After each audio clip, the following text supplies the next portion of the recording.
Assalamualaikum warahmatullahi wabarakatuh. Di sini kami dari kelompok satu akan memaparkan materi presentasi kami mengenai return harapan dan risiko portofolio. Di sini kami beranggotakan 7 orang. Yang pertama ada saya sendiri, Ayunisa Alhusna, bersama rekan saya Zahwa Alia Mirianda, Seldi Osela, Aldi Trio, Farhan Rifki Penara, Raufa Najwa, dan Bella Valencia. Untuk pemaparan materi yang pertama akan dijelaskan oleh rekan Zahwa. Baik, materi yang pertama itu return. Return ini, return investasi terdiri atas dua komponen. Yang pertama yield, yaitu mencerminkan aliran kas atau pendapatan yang diperoleh secara periodik dari suatu investasi. Komponen yang kedua yaitu capital gain atau loss, yaitu kenaikan atau penurunan harga suatu surat berharga, bisa saham maupun surat utang jangka panjang yang bisa memberikan keuntungan atau kerugian bagi investor. Nah, cara menghitung return ini yaitu return total ditambah sama dengan yield ditambah capital gain atau loss. Yield ini bisa berupa angka nol dan positif, sedangkan capital gain atau loss bisa berupa angka minus, nol dan positif.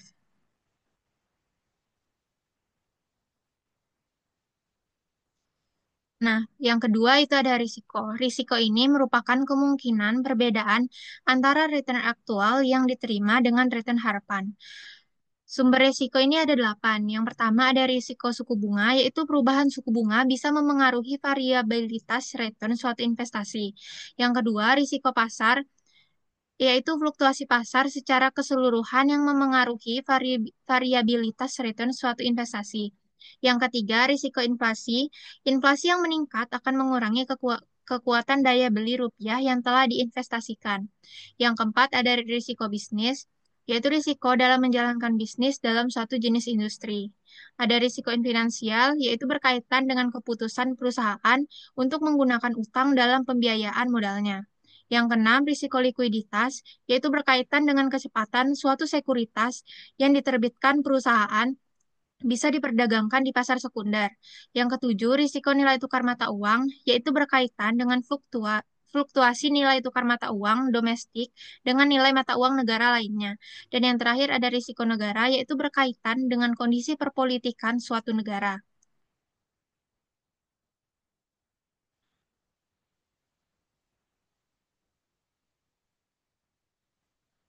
Selanjutnya ada risiko sistematis dan risiko tidak sistematis. Yang pertama risiko sistematis atau risiko pasar atau risiko umum, yaitu risiko yang berkaitan dengan perubahan yang terjadi di pasar secara keseluruhan yang akan memengaruhi variabilitas return suatu investasi. Risiko ini tidak dapat diversifikasi. Yang kedua ada risiko tidak sistematis atau risiko spesifik atau juga yang disebut risiko perusahaan. Adalah risiko yang tidak terkait dengan perubahan pasar secara keseluruhan dan lebih terkait pada perubahan kondisi mikro perusahaan penerbit sekuritas. Dapat diminimalkan dengan melakukan diversifikasi aset dalam suatu portofolio. Materi selanjutnya akan dijelaskan oleh rekan saya. Selanjutnya ada estimasi return dan risiko sekuritas. Nah, estimasi return itu merupakan menghitung return harapan atas sekuritas dengan cara mencari nilai rata-rata tertimbang dari semua return yang mungkin akan terjadi. Di sini cara menghitung return harapan dengan E dari R sama dengan sigma dari I sama dengan 1 sampai N R sub I dikali P sub PRI, yang dimana E dari R ini merupakan return harapan dari suatu sekuritas, dan RI ini merupakan return ke I yang mungkin terjadi, dan PRI ini merupakan probabilitas kejadian return ke I atau pertama, dan N ini banyaknya return yang mungkin akan terjadi. Selanjutnya di sini ada distribusi probabilitas sekuritas ABC, di mana dapat kita lihat di dalam tabel kondisi ekonomi, yaitu ada ekonomi kuat, sedang, dan resesi. Di sini probabilitasnya ada ekonomi kuat ada 0,30, sedangkan ekonomi sedang 0,40 dan resesi 0,30 dengan return masing-masing 0,20, 0,15, dan 0,10.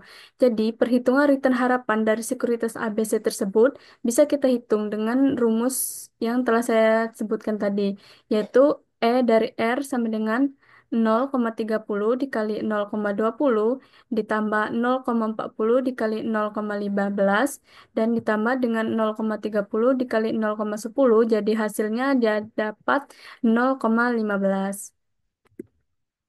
Nah, di sini perhitungan return harapan juga bisa dilakukan dengan dua cara lainnya yang dikenal sebagai perhitungan rata-rata aritmatik atau arithmetic mean dan rata-rata geometrik atau geometric mean. Nah, metode arithmetic mean adalah metode perhitungan statistik yang biasa dipakai untuk menghitung nilai rata-rata dan biasanya diberi simbol X atau dibaca dengan X bar. Di sini untuk menghitung resiko itu ada variance return yang dimana return harapan sama dengan jumlah dari semua return kemungkinan dan dikalikan dengan probabilitas. Di sini dapat kita lihat return harapan atau variasi returns E dari R itu sama dengan return harapan dari suatu sekuritas. RI itu return ke I yang mungkin terjadi dan PRI merupakan probabilitas kejadian return ke I. Untuk materi selanjutnya akan dijelaskan oleh rekan saya. Baik, selanjutnya adalah analisis risiko portofolio. Dalam manajemen portofolio, ada konsep pengurangan yang menyatakan bahwa menambah sekuritas ke dalam portofolio dapat mengurangi risiko hingga titik tertentu. Setelah itu, manfaat pengurangan risiko mulai berkurang. Hal ini sejalan dengan law of large numbers, di mana semakin besar sampel, semakin mendekati rata-rata populasi. Prinsip ini juga mirip dengan asuransi yang mengurangi risiko dengan menyebarkan polis. Dalam, dalam analisis risiko portofolio, diasumsikan return sekuritas tidak saling memengaruhi, sehingga risiko dapat diestimasi melalui varians portofolio.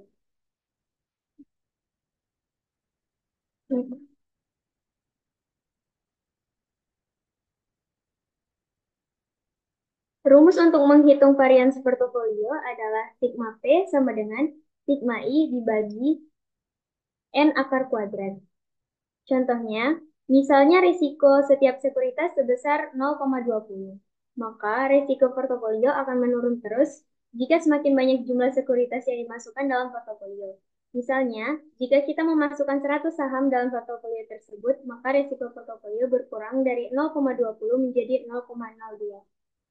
Contoh perhitungan statistis tersebut membuktikan bahwa semakin banyak jenis saham yang dimasukkan dalam portofolio akan menyebabkan semakin berkurangnya risiko portofolio. Jadi selanjutnya akan dijelaskan oleh rekan saya. Baiklah, selanjutnya ada diversifikasi random dan juga diversifikasi Markowitz. Maksudnya itu diversifikasi adalah strategi pembentukan portofolio investasi yang bertujuan untuk meminimalkan risiko tanpa mengurangi potensi keuntungan yang diharapkan. Dua prinsip diversifikasi yang umum digunakan adalah diversifikasi random dan juga diversifikasi Markowitz.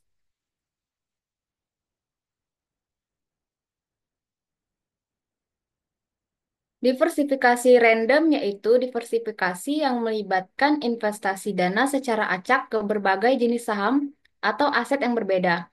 Dalam pendekatan ini, investor memilih aset tanpa terlalu memperhatikan karakteristik investasi yang relevan, seperti tingkat risiko, potensi keuntungan, atau industri. Selanjutnya itu diversifikasi Markowitz. Berbeda dengan diversifikasi sebelumnya, mempertimbangkan berbagai informasi mengenai karakteristik setiap sekuritas yang akan dimasukkan ke dalam portofolio. Diversifikasi Markowitz menjadikan pembentukan portofolio menjadi lebih selektif, terutama dalam memilih aset-aset, sehingga diharapkan memberikan manfaat diversifikasi yang paling optimal. Informasi utama yang dipertimbangkan adalah tingkat keuntungan dan risiko atau mean variance masing-masing aset.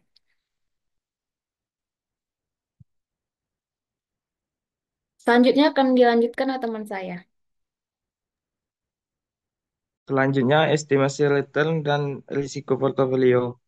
Mengestimasi return dan risiko portofolio berarti menghitung return terhadap harapan dan risiko suatu kumpulan aset individual yang dikombinasikan dalam suatu portofolio aset. A, yaitu menghitung return harapan dari portofolio. Return harapan dari portofolio bisa diestimasi dengan menghitung rata-rata tertimbang dari return harapan dari masing-masing aset individual yang ada dalam portofolio. Rumusnya untuk menghitung return harapan dari portofolio itu adalah E R P sama dengan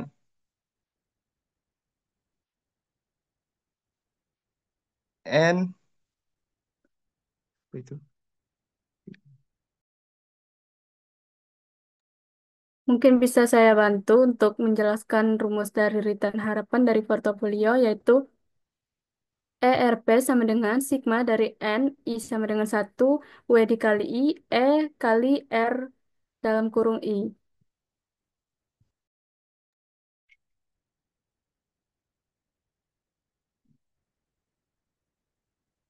Rumus untuk menghitung return. Selanjutnya yaitu menghitung risiko portofolio.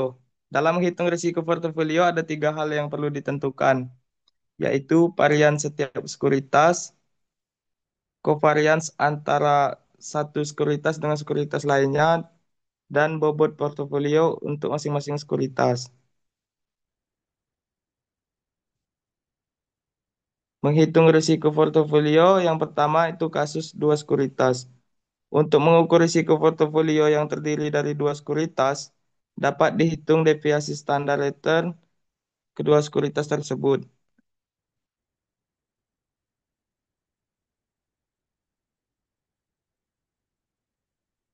Selanjutnya yang ke B, kasus N sekuritas. Dengan menghitung deviasi standar dan ukuran yang dipakai adalah variance return dan N sekuritas yang ada di dalam portofolio. Untuk rumusnya bisa dilihat sendiri.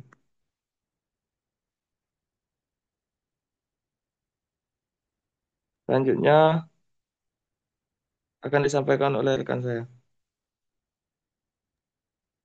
Baik, selanjutnya ada pengaruh bobot portofolio dan korelasi. Yang pertama ada kasus korelasi 0, P sama dengan 0. Dalam kasus ini tidak ada hubungan antara return kedua sekuritas, artinya pergerakan return satu sekuritas tidak mempengaruhi pergerakan return sekuritas lainnya. Rumus dari resiko portofolio ini sigma P pangkat 2 sama dengan W1 pangkat 2 sigma 1 pangkat 2 ditambah W2 pangkat 2 sigma 2 pangkat 2.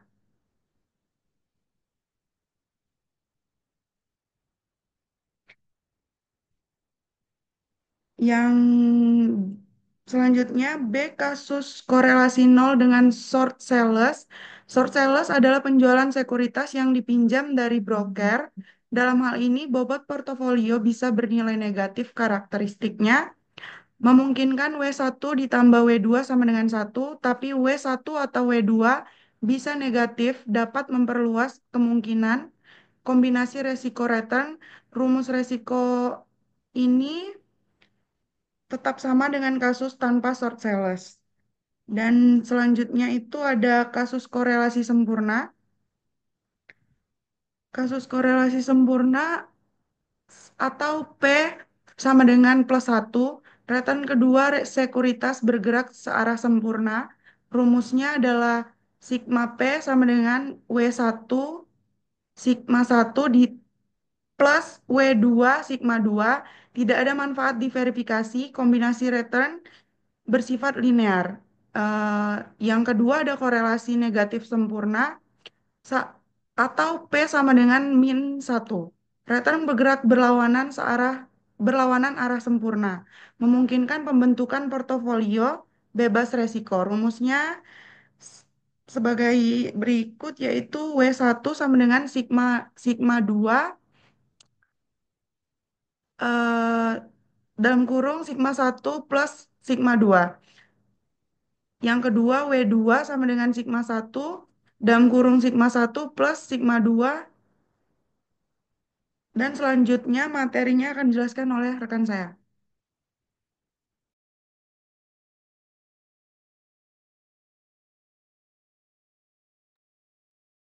Baiklah, yang selanjutnya itu adalah pemetaan kumpulan peluang investasi.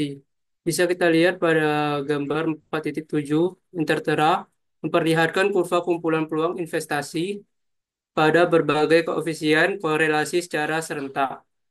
Yang mana pada kurva ini menerangkan tentang peluang investasi yang bergerak ke kiri dan lebih besar ketika nilai kol- dan lebih besar ketika nilai korelasi semakin menurun dari korelasi sama dengan 1 ke 0,5 ke 0 dan yang terakhir itu ke -1. Kurva tertinggi untuk return harapan dan defisiasi standar adalah kombinasi portofolio yang mempunyai koefisien korelasi sama dengan -1. Di sini apa kita lihat, semakin kecil nilai koefisien korelasi antara kedua aset, semakin kecil resikonya. Selanjutnya,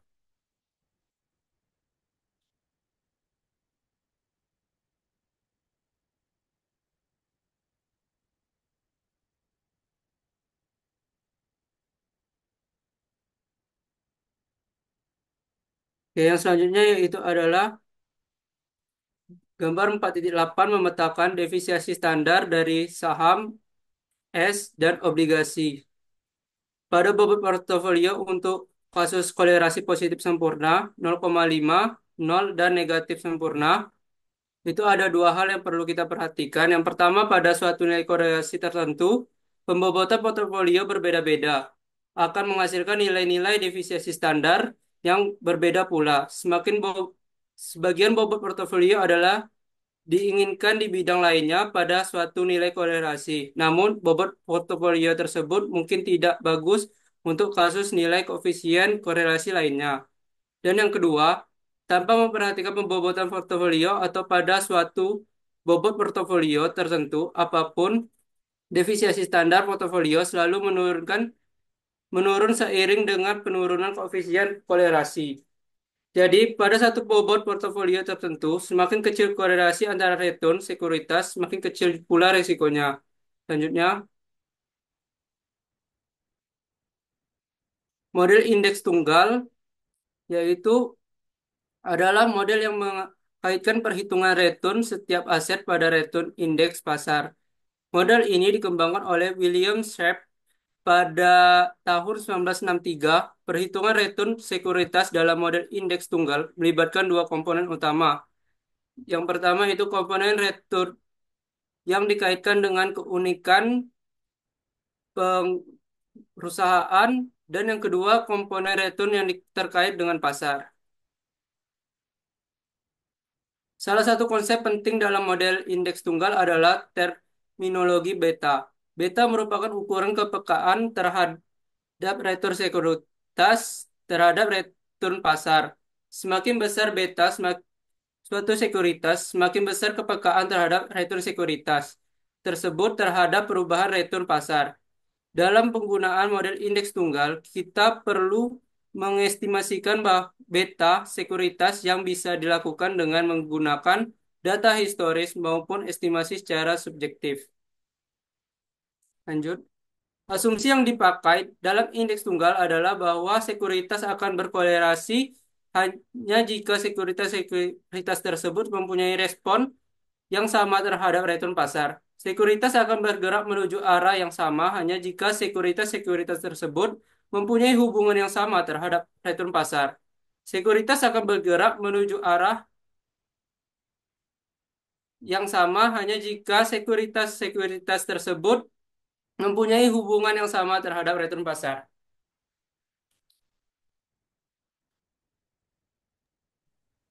Baik, sekian presentasi dari kelompok 1. Kami ucapkan terima kasih. Wassalamualaikum warahmatullahi wabarakatuh.